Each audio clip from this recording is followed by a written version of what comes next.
nakatawid na. Lakas pa rin yung tubig.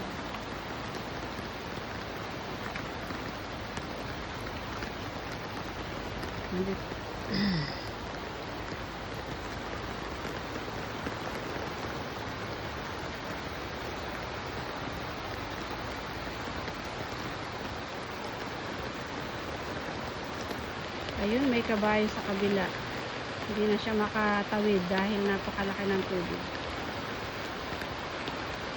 Yan, malakas pa rin ang ulan dito sa Daraitan. Ayun ang bundok, malapit kay Sunny River.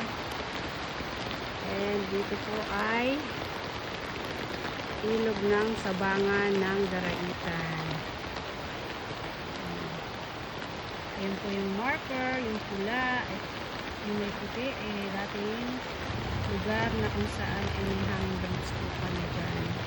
Na was out noong panahon ng Ulysses na